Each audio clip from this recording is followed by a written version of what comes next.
Now, separate from that, and very interestingly, the other kind of category of products here that buy now, pay later providers seem to be looking at is going more into the deposit space. So for a while now, Affirm has offered a high yield savings account. That savings account, strangely, has always been kind of bolted on to Affirm more than sort of deeply integrated into the experience. But they've offered a high yield savings account for a while. Klarna supposedly is kicking around the idea of maybe adding a high yield savings account as well, perhaps tied to the subscription service that they're launching, where subscribers would get a higher interest rate than non-subscribers. Now, curiously, Jason, I don't know if you saw this, but when CNBC broke the news about Klarna Plus, their original version of their story did have a mention of them maybe adding a high-yield savings account, and then apparently at Klarna's request, they removed that from an update to the story. So I'm not exactly sure what's going on there or how interested Klarna is in actually adding the savings account, but the savings account deposit path seems to be a different one you can go down. And in fact, Affirm has announced that in addition to the savings account, they are actually going to be adding a full demand deposit account type product that's going to be tied to their debit card. So they are pushing even more in the direction of bank account and having the Affirm be more of the centerpiece of your financial life. Whereas Klarna, at least for the moment, seems to be more focused on merchant shopping, merchant loyalty, rewards, and Klarna Plus sort of fitting into that world. So I don't know, as I sort of look at this, I see sort of two roads diverging in a wood. Which one is more interesting to you? Yeah, the subscription thing just... And you must answer the question. You must answer the question as Robert Frost would. So keep that in mind. The subscription, like this BNPL subscription, I mean, on the one hand, like, I get it. I mean, actually, I'm thinking of your recent newsletter about how you need to, like, something to come manage all of these subscriptions for you, particularly your BMW heated steering wheel subscription. It feels like BNPL is a wider category, including the examples you provide, is just like slowly backing itself into becoming a credit card or like a credit card-esque thing. Yeah.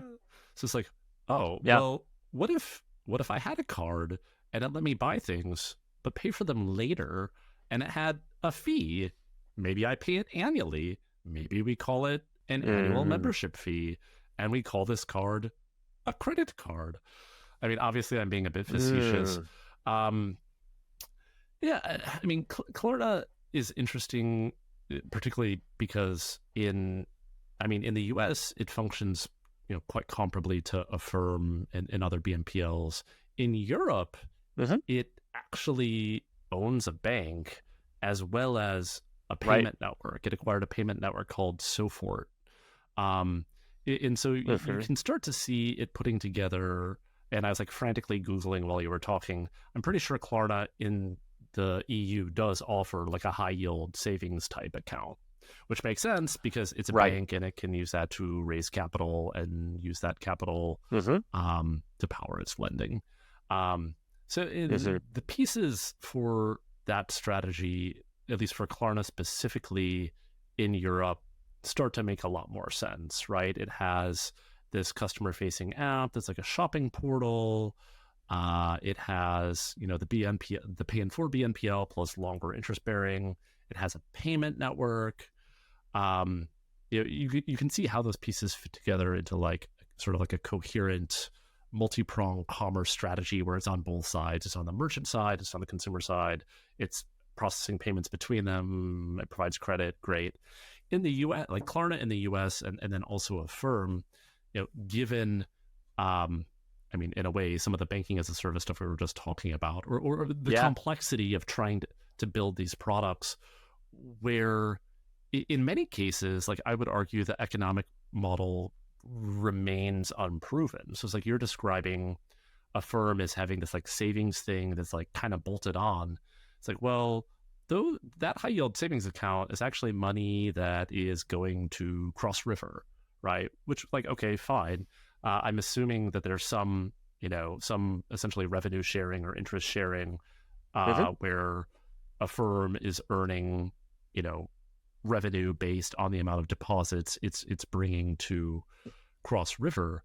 I think getting these pieces to play together, and particularly making the economics for each product or each service work individually, becomes quite a bit more complicated in the US because of this balkanization underneath the hood, where if you're a Affirm or you're a Klarna, you have a lot of different players underneath powering this, bank partners, card networks, merchants, etc.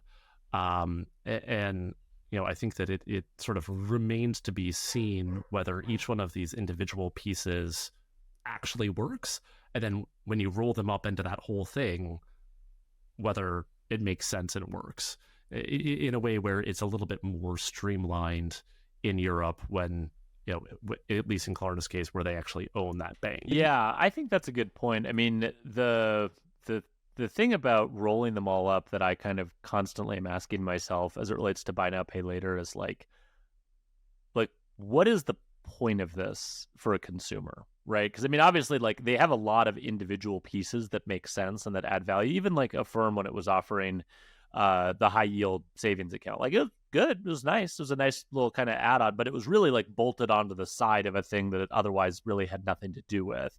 And I feel like, Klarna with some of the pieces that it's trying to assemble, and it's hard because you're in different geographies and there's different things you can do in each geography. But I'm trying to sort of figure out like, what is the centerpiece experience of this, and does it make sense for consumers? And, I did think it was really interesting, again, specifically in the US, that Klarna, which from all reports is gearing up to go through an IPO soon-ish, maybe, and is trying to sort of demonstrate to the market and to investors that it can add new products, it can add new revenue streams. That's something they talked about when they announced Klarna Plus. That, to me, seems maybe a little less focused on building out the best kind of cohesive value proposition for all Klarna customers, and more about like, hey, what's a way that we can sort of monetize very sort of heavy users of our service?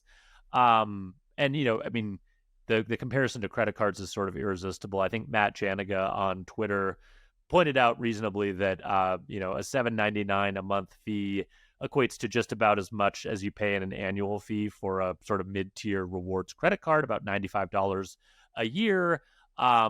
My pushback on that would be, I would tend to doubt, and I could be completely wrong about this, that Klarna's rewards network and infrastructure is as robust as the Capital Ones and JP Morgan Chases and American Expresses of the world. They've spent a lot of time building that infrastructure and making it something that consumers could get addicted to. So maybe Klarna gets there, but to me, I think that calls a little bit into question how much that potentially makes sense. So I don't know. I struggle with that. And then on the Affirm side, I thought it was really interesting that they seem to be all in on the Affirm debit card. I actually just got my Affirm debit card in the mail recently. So gonna try that out. And then moving from a sort of decoupled debit structure, which is connecting an external checking account, using that to pay for debit card purchases, and then having buy now, pay later functionality sort of embedded in the debit card, to more of a, I guess, kind of traditional debit card structure where the debit card will have an Affirm deposit account associated with it, and trying to capture, I guess, that like direct deposit and really play more in the realm of, a Chime or a Cash App or some of those types of providers. And so it seems like they're sort of headed in different directions in a sense. Like Klarna really does seem to be trying to build a new version of an American Express or Capital One or JP Morgan Chase, like play that credit card game. Affirm seems to be headed in more, I guess, of a banking sort of focused play. And I don't know. I'll be very curious to see how those play out, or if these two companies kind of then come back together and start to kind of cross paths again or merge. But yeah, it's a wild space. Buy now, pay later is back, Jason. There was sort of a lull in 2023 about it. Now 2024, we're all excited about buy now, pay later again.